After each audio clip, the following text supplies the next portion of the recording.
Thank you all for being here. I am Rabbi Justin Goldstein of Congregation Beth Israel. On behalf of the entire congregation, we are honestly amazed to see so many people filling this room. I just want everyone to take one moment, if you've not yet looked to your left, to your right, and behind, especially for those in front. What a testament.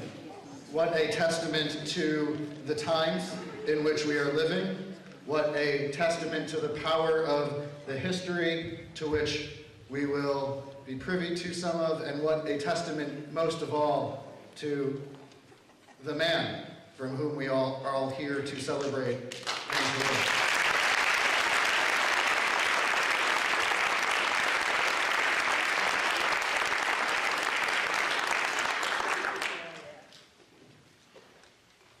Our sages of blessed memory asked, Ezehu Chacham, how do we define a wise person? And their response is, a wise person is one who learns from all perspectives.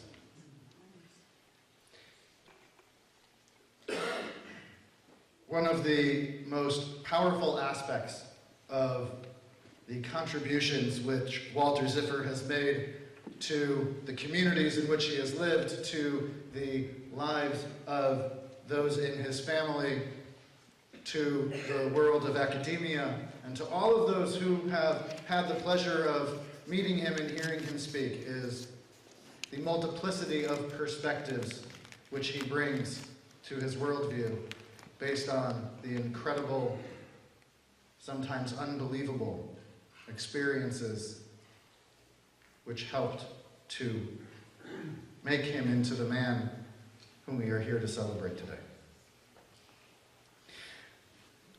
In a strange coincidence, if such a thing could be said, I actually have very literally followed in the footsteps of Dr. Walter Ziffer, having made my way from Bangor, Maine to Asheville, North Carolina.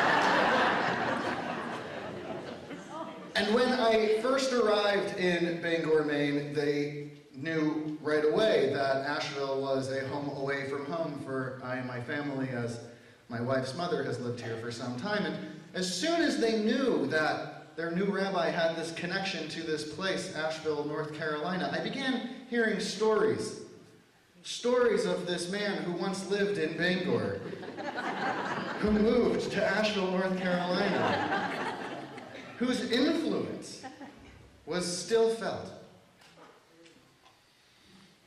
I arrived in Bangor nearly 20 years after Walter and Gail had made their way to these beautiful mountains. And it wasn't until I actually had the pleasure of meeting Gail and Walter that I understood why it was, 20 years after the fact, people in the Jewish community of Bangor, Maine, still were speaking the name Walter Ziffer. We have a tradition when our sages of blessed memory look at the language of the Torah, when our patriarch Jacob leaves his hometown of Haran, the town in which he spent his formative years of Haran, to his return to his homeland. The language of the Torah tells us not only that Jacob traveled away from there, but that he left the place. And in this seeming unnecessary language of not only did he leave, but he also traveled, the sages ask why. Why does it tell us that Jacob left Haran? And what they teach is that when a person of great influence lives in a community or in a city, the city identifies itself based on the influence of that individual. And when that person leaves, their absence is felt. The influence remains, which is what allows for the absence to be felt. And likewise, when I arrived in Asheville, and it was known to those that I had come to Asheville from Bangor, Maine, People would say, oh, Bangor, Maine. We have someone who lives here. He used to live in Maine. You need to meet him. And it became immediately clear why, even after all of this time, people still in this community feel such great pride in having Walter as a part of the Jewish community and the greater community. Many of you know Walter has spent these years speaking in so many different settings to so many different people. I'm sure some of you in this room have had the pleasure of hearing him speak before, and I hope that you take opportunity after this event to continue to learn from Walter Ziffer. In the beginning of Walter's book, which we are here to celebrate the publication of, in the beginning of his memoirs, he references a liturgical song, a poem by Rabbi Yehuda of Regensburg, a 13th century German rabbi who crafted a poem which today we call the Song of Glory. And Walter references a particular line in this poem, the Hebrew of which says, Asapra kivodecha velo ra'itecha, adamcha achaneh velo yudiatecha. I can speak of your glory, though I have not seen you. I can try to describe you or name you, but I will never know you. Rabbi Yehuda of Regensburg is, of course, trying to express the mystery of our experience of the divine. And yet the truth is, this is also an expression of our experience of living life. We may walk through the experiences of our day-to-day. We may be able to tell our story. We may be able to speak of the glories and the challenges. But do we ever actually have the vantage point to see our life? Do we ever actually have the perspective to know the impact which we have and the legacy which we leave? We might try to describe it, we might try and give it name, but will we ever actually know? Walter, today we celebrate your 90th year on this planet. An accomplishment in and of its own right,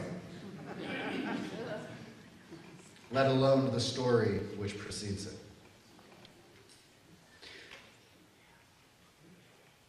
Will you ever actually know the impact that your life has had? I want to say all you need to do is look around this room and know that you have touched us deeply, that we honor you, and we celebrate you. Mazel tov on this incredible accomplishment of publishing your memoirs. Mazel tov on the incredible accomplishment of living strong at 90 years young and continuing to teach. Walter likes to joke that he is a heretic. It's a little bit true.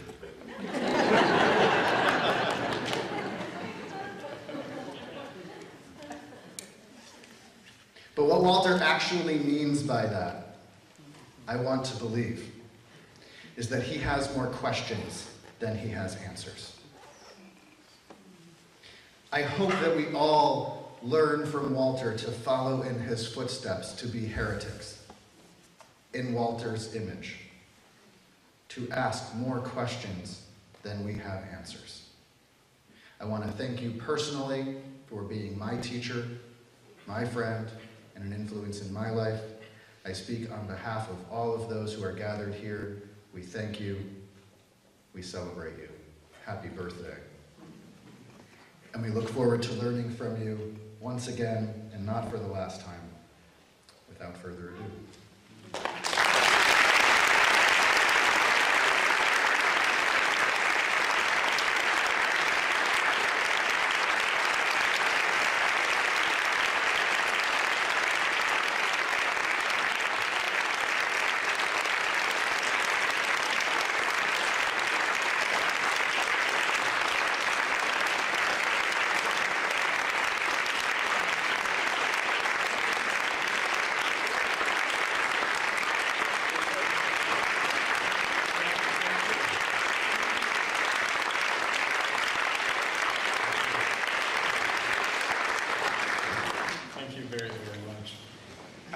overwhelmed.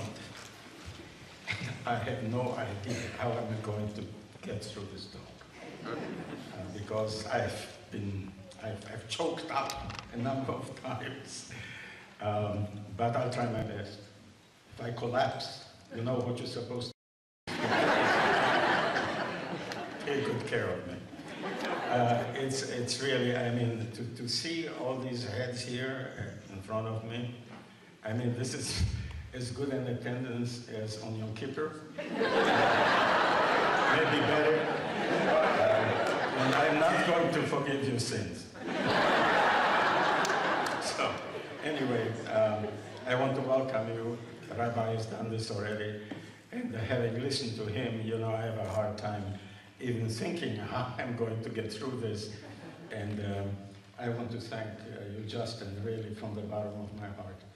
And you know how I feel about you and your sermons. They speak to us. And he has set this congregation on the right path toward the future, in my opinion. We live in a difficult time, and we need rabbis like Justin.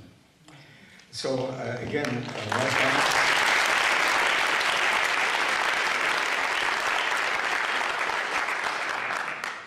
I would like to, before I get into the meat of my talk here, I would like to thank a few people in a special way. My wife has done that in the other hall already to some extent, but there'll be some repetition. I do want to thank Jim Stokely and Anne, his wife. Where are you guys sitting? I can't see you. Oh, there, yeah, okay. Thank you very much. He's the president of the Wilma Dykeman Legacy, who initiated our contact and made it possible for this book to be published. Really, his work culminates in what we are doing here today. I do want to single out Kathy Meacham. Kathy Meacham, professor at Mars Hill University and a colleague of mine, has been a tremendous person in our lives, in Gail's, in my life, and has really been a life-changing person that has come to us and has lived with us. Thank you, Kathy. I would like to thank the members of the Dykeman Legacy Press, the publication committee, with their many helpful suggestions. You know, when I speak and when I write, I do this sort of in a German, Czech jargon, and things don't flow very well very often. But the committee has helped with that. And of course, I shouldn't say most of all, but just as much. All these things are on the same level. There are no priorities in what I'm saying here. To my congregation, Beth Israel, here, a remarkable congregation. We've lived among you 25 years. I have learned a lot from you. Sometimes a lot from some of the rabbis, and sometimes not so much. It's been a pleasure when you look at the whole ball of wax. And we've had a wonderful experience here, really. I want to thank especially to my daughter Elizabeth and my daughter Deborah, who assisted me in bringing the old memoir of 2007 up to date, as it were. Both of them sort of polished my Czech-German approach to speaking and to writing. So thank you very, very much. I want to thank, there's another person coming after this. I want to thank really my wife, Gail. Gail, I'm choking up, of course, is just a wonderful person. And we've been married now for over 2 decades. And as I write in the book, in my dedication, she has made my life sweet every day. Not so sweet at times. I asked her for some help in writing or whatever, And she sits at her computer or is in the kitchen cooking, and she says, "What?" So, wonderful person.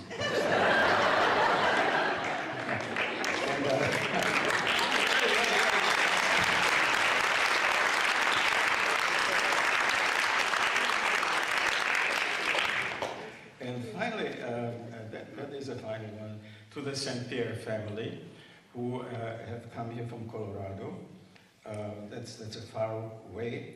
Jay and Saori and Takachi and Hiroshi. Jay was a student of mine in Maine, took one course in an honors program. And when I asked him, I think yesterday or today, what other courses did you take? You know, these were elective courses. He says, I have no idea. So that's a compliment, obviously. And, he's one who's helped to put a satellite around Jupiter, by the way. With NASA, we know all these things. And he was involved in the Mars vehicle that's roaming around up there, sending picture book photography back to us. I think I've covered it all without having missed anybody. So the book, which now becomes available to the public, is not a theological book. I want to say this right at the beginning, because people say, oh, theology, you know, jargon, we don't want to deal with that. This is an advertising for the book that I'm giving. All right. So it's not a heavy theological book filled with quotes from various theologians and philosophers. It's a memoir, and I think you all know what a memoir is. It's recounting basically events, anecdotes, and stories of a life that's been around now for 90 years. Unique years, of course. And there are some reflections also about the drastic changes that have taken place during those 90 years that I've been a part of course. And my reactions to these changes. I'm not going to speak about present changes. It's too dangerous, you know. But there have been many adventures in my life, clearly. And so I'm passing these on. Adventures pleasant, and adventures not so pleasant.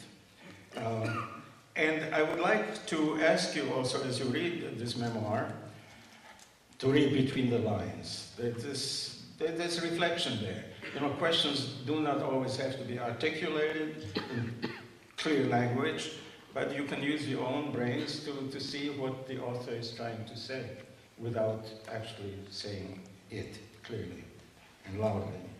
But I do want to assure you it's all an honest account that I vouch for. So today, in this talk, I'm going to focus on the title of the book and how I arrived at this title, the meaning of it, Confronting the Silence, a Holocaust survivor's search for God. So what is silence? Who is silent? And an attempt to show you what it's like to be in an endless search for answers. A rabbi mentioned questions and answers, and the importance of these before. So let me begin with the subtitle of the book, A Holocaust Survivor's Search for God.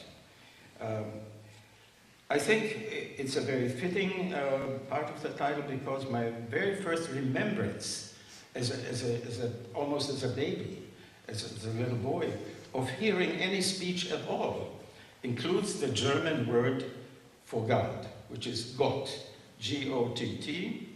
And I heard that in the very first prayer that my wonderful, wonderful sweet mother taught me.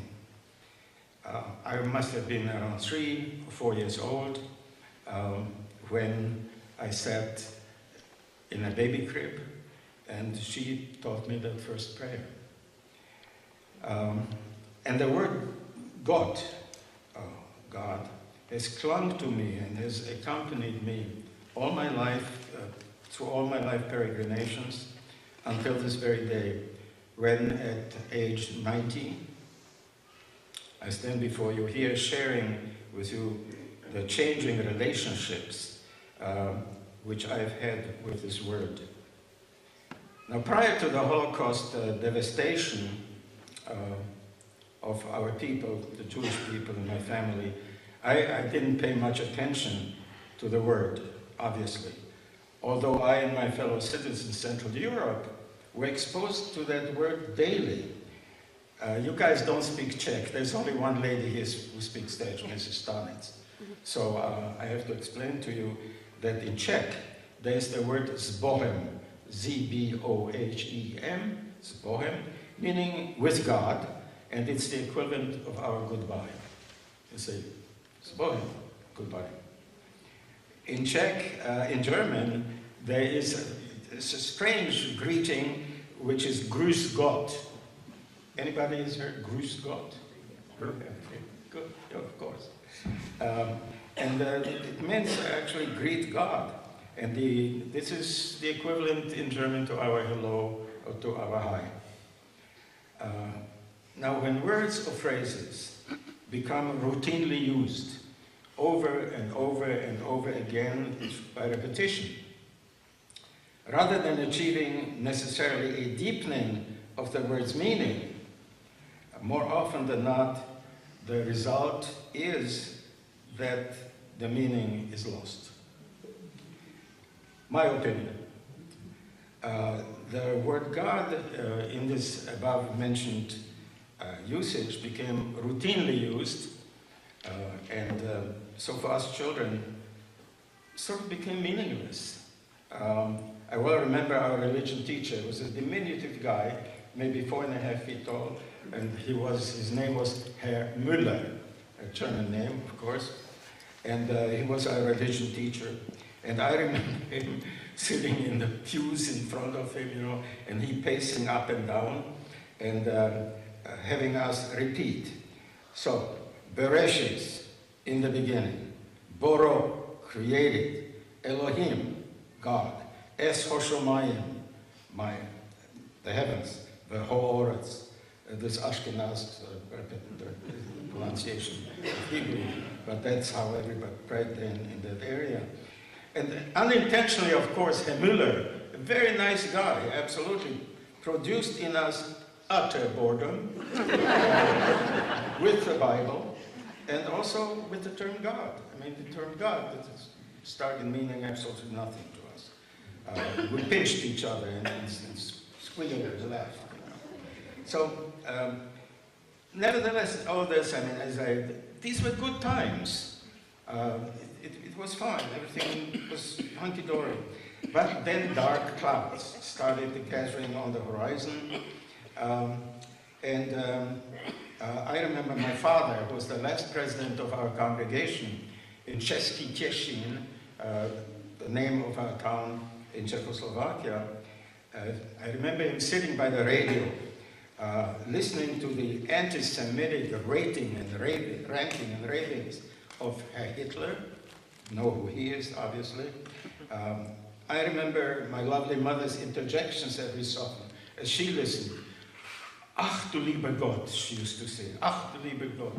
Oh, my dear God. You know, she was really distressed hearing all this. And my father shushing her with, Annie, please, let's listen, okay? Don't interfere. Well, neither my sister nor I, needless to say, understood what was going on. What did "Oh, you dear God" mean? How did that relate to what was being said over the radio? And then after Herr Hitler had said this and that, you heard these choruses, Sieg, Heil, Sieg, Heil, which means basically Heil, victory, and hail. And they were on the radio, we didn't have television, but you heard these enormous choruses in response to his Sieg, they would say Heil. Well, we were children, we didn't understand that. But it didn't last long before we started understanding.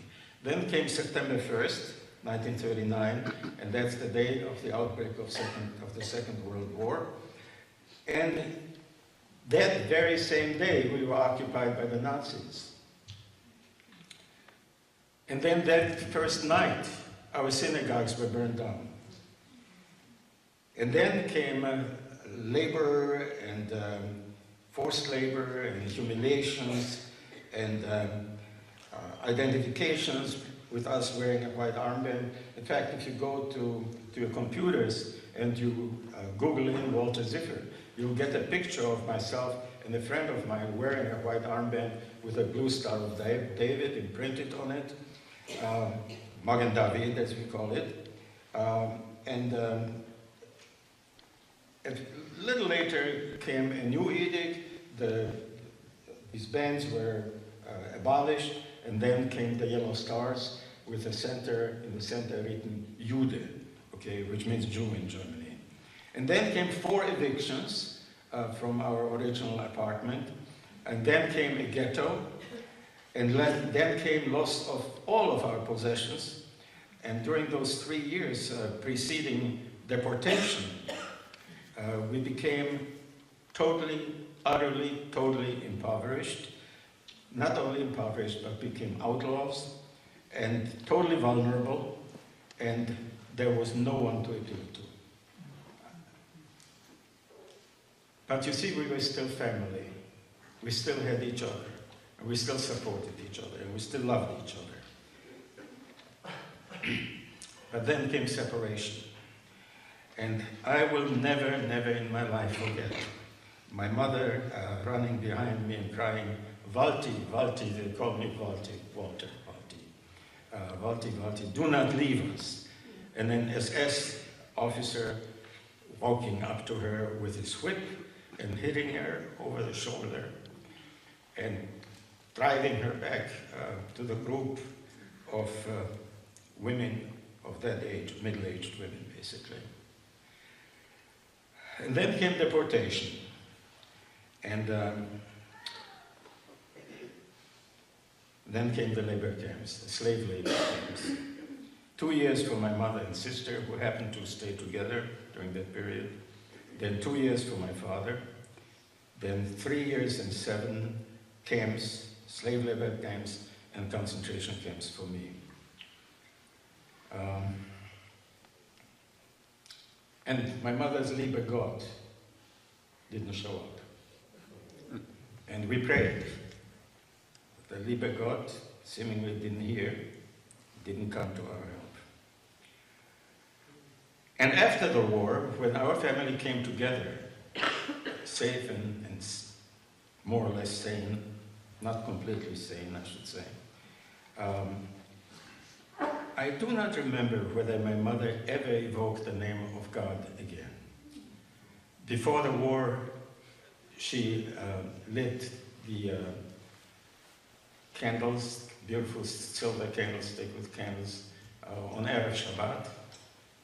After the war, I do not remember ever for her to have lit these candles. I do not remember that God was ever evoked at that point anymore, either by my parents or my sister.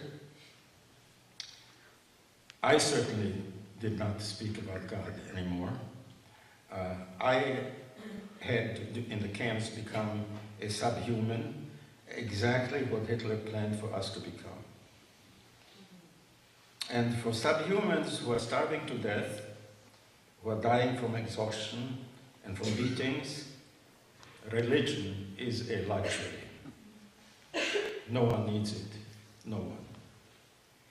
And when the prophet tells us, and you know that text, I'm sure, man does not live by bread alone, but by every word that proceeds from the mouth of God. It's a text from the Deuteronomy and from the Gospel of Matthew.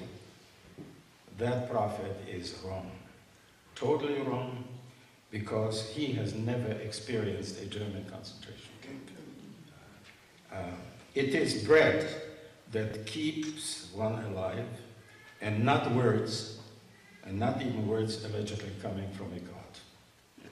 Now, these are strong words. But you know, I'm saying this now as I'm speaking, this is not in my papers here. I'm a Jew because I'm able to say what I'm saying in a synagogue. And that is at least partially the genius of Judaism. Do remember that. Well, 3 years in a concentration camp is a long, long time. Of the 15 boys who were deported with me, I was very lucky. Only I and one other boy survived.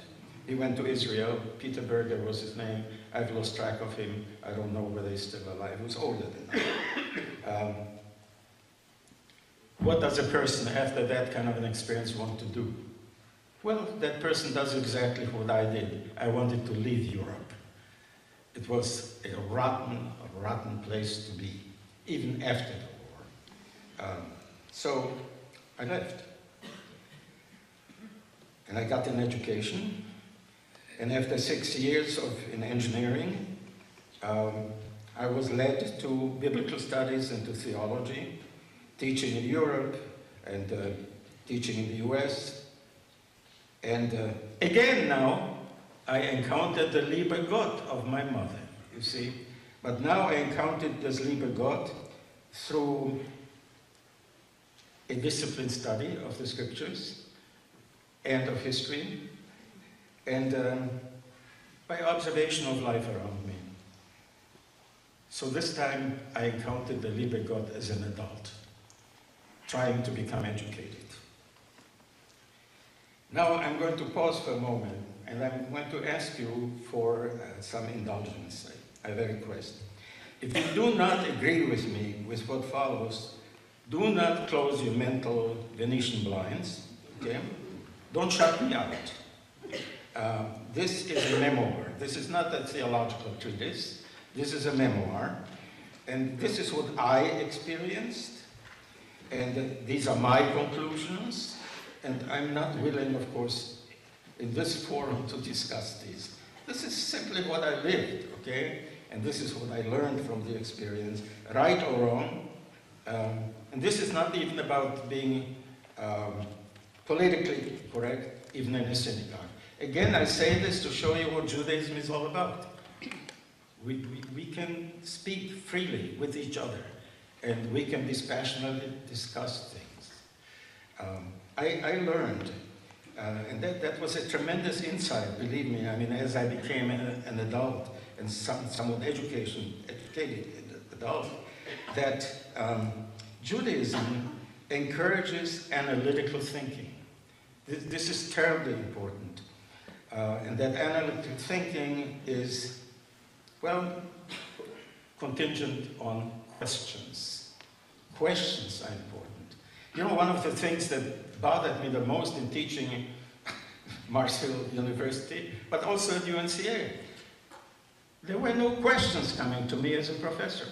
I mean, did these people swallow everything I was saying? No, I mean, this is so critically important. I mean, people, everything that has evolved from Stone Age people has evolved because people ask questions. That's how it is.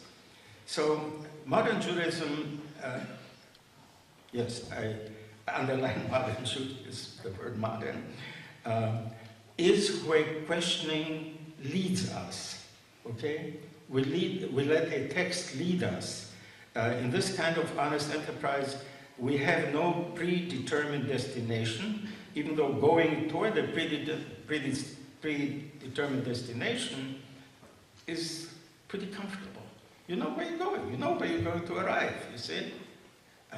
So this kind of an approach reinforces you very often in your own ignorance. So, I'm going now to turn to the first part of the title of my book, Confronting the Silence. And I'm fairly sure that by now you've guessed what silence and whose silence I'm talking about. It's the silence of God, of course. So when I look at the 20 or so centuries of persecution of Jews, primarily in Europe, of course, I wonder what happens to biblical sayings attributed to the biblical God, okay? So for instance, if you will be my people, I will be your God. Now you find that, for instance, in the book of Jeremiah, you find it in the book of Ezekiel, and possibly in other places. I wonder what happens to God's promise expressed in Exodus 19. You will be my segula, my special possession, as it's usually translated. So, I'm reading this and I'm asking myself, I am God's special possession. What happened to my brothers and sisters? We're all God's possession, segula also.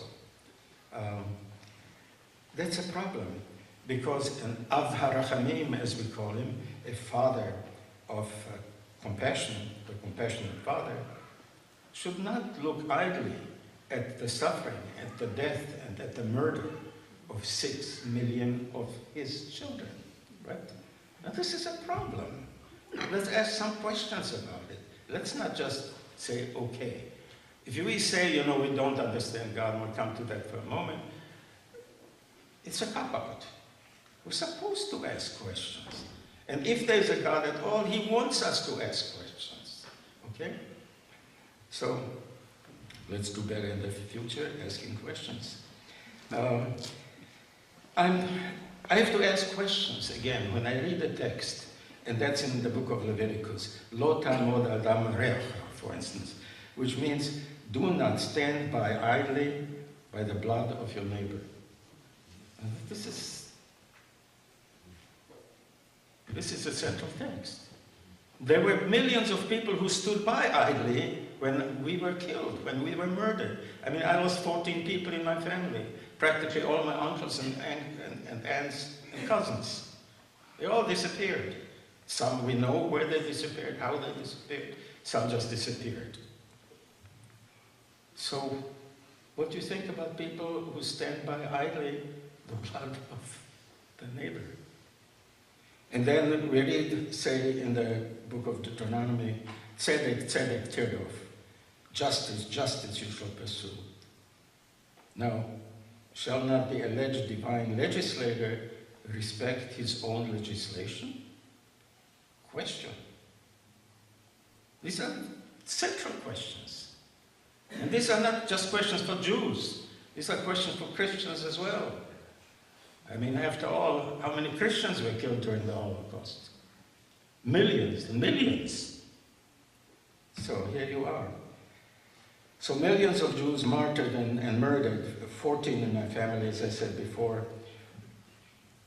If the Father who loves you stands by and does not lift a small finger to help, I said to myself, or I say to myself, my father, human father, would have done better. My father and mother would have gone through hell and high water to save me and my family and other people. Hello? What's going on? Question. But that's not the end. There are also jewels within our tradition. Jewels in the sense that people then already asked similar questions. So questions to me is the central thing that drives progress, okay? So let me share one for instance, with you. In the tractate Avodah Zarah means idol worship, strange worship. There's an anonymous Talmudic source called Chazal. And Chazal means Chachamim Zichronam Livracha, which means the wise men, may their remembrance be a blessing. These are several rabbis who speak anonymously, okay?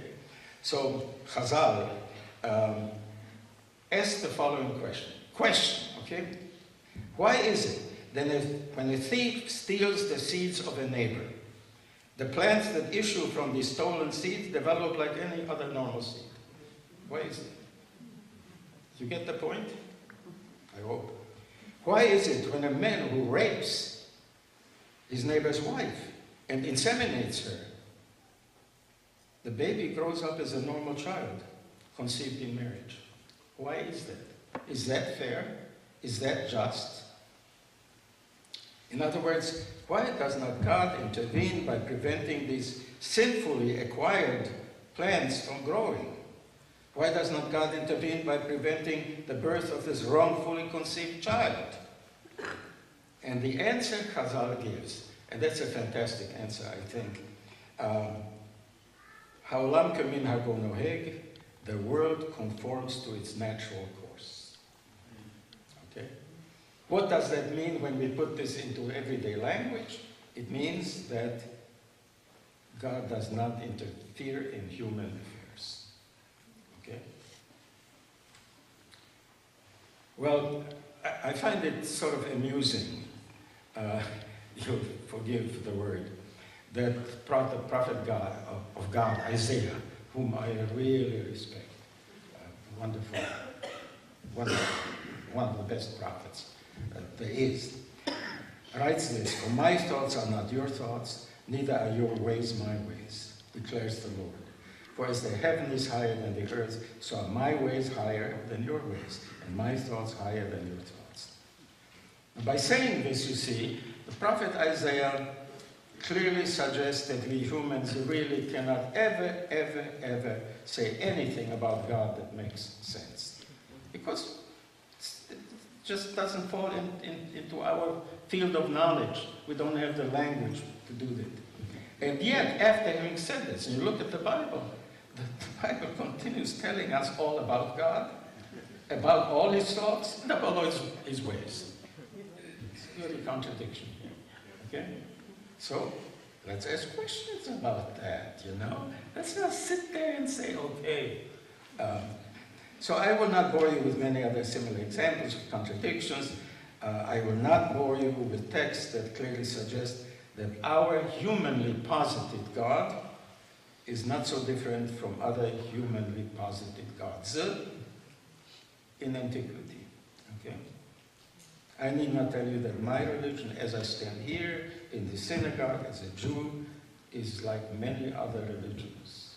Some that I know, some that I do not know. And this religion, as well as many other religions, are abundantly filled with superstition. Yeah. And also with unacceptable laws, which today, while interesting from a scholarly viewpoint, of course, worth studying from an academic perspective, cannot be taken seriously. It must not be taken seriously. It cannot be applied to our present day. It just doesn't work. Well, this is strong language. Torah scrolls are right behind me. So what is all this? These are the product of a time bygone, but had I lived then, I guarantee you I would have almost certainly considered them as genuine instruction given from the God up high. And so I'm not making light of them. Besides, from a literary viewpoint, I love Hebrew, by the way. Some of you guys know that. I love Hebrew. These texts are beautiful. So here and there we find in our biblical and post-biblical literature veritable jewels that do teach us important virtues and values.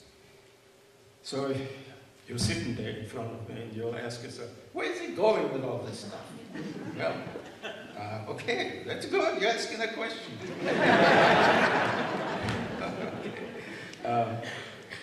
So today I consider myself really a Jewish, I underline Jewish, okay, secular humanist, for lack of a better expression, okay.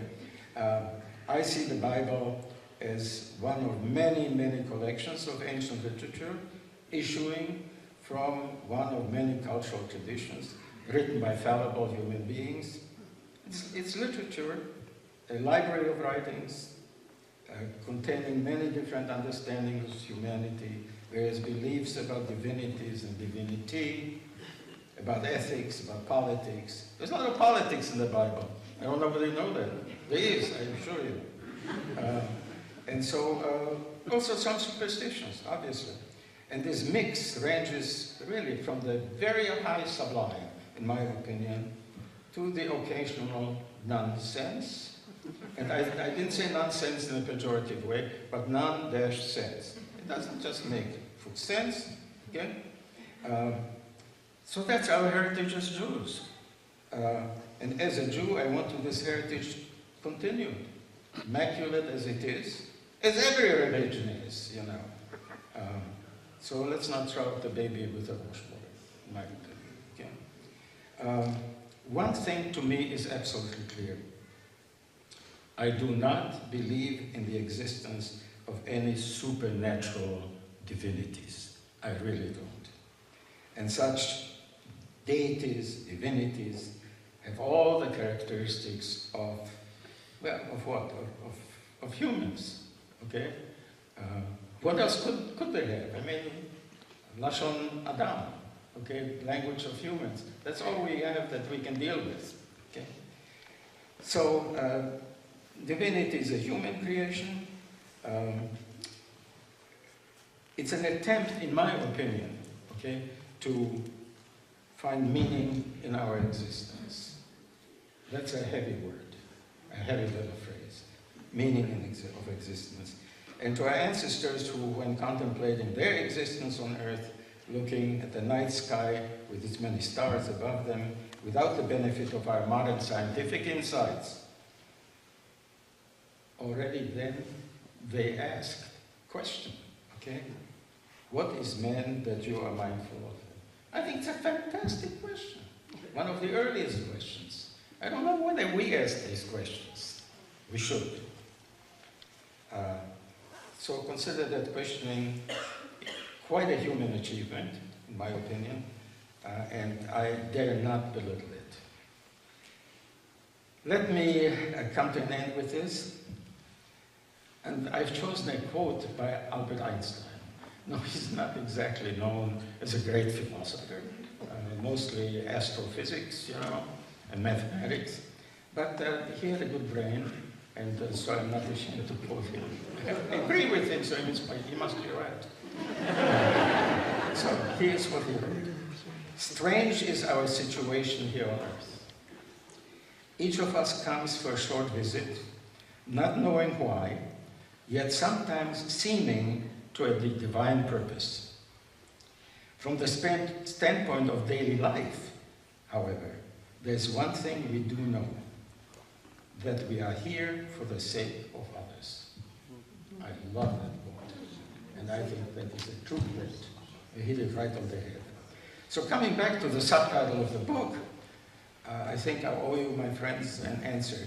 In my conscious and subconscious search for God, what have I found? Have I found him? Have I not found him? And the answer is no, as concerns a biblical supernatural deity. I have not.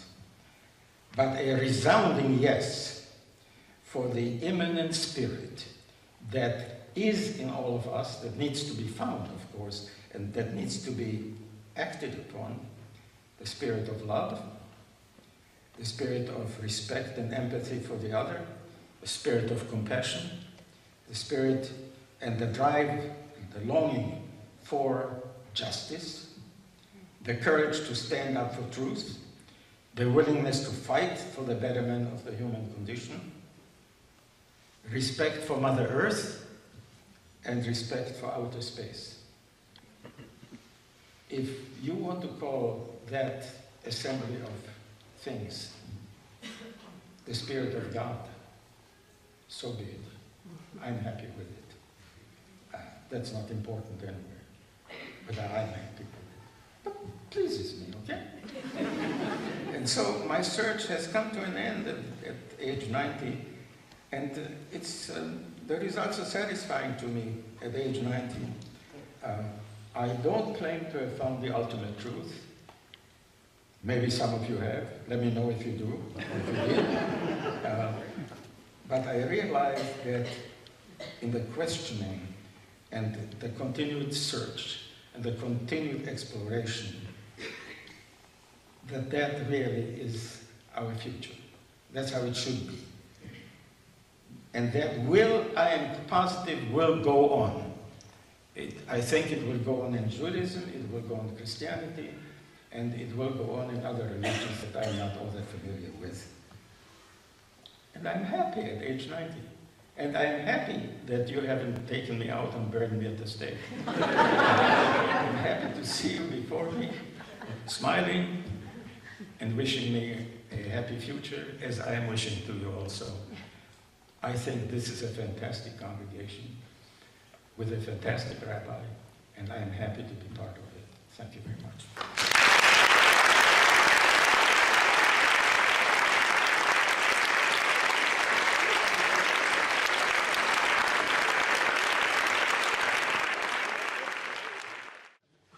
And they talk about that the world is a very narrow bridge. And Kal ha-olam kulo gesher tsar me'od, that the world is a very narrow bridge. And the secret is, don't be afraid. So I think this is very apt. I have a little introduction to the song, which I just realized this week actually does connect up.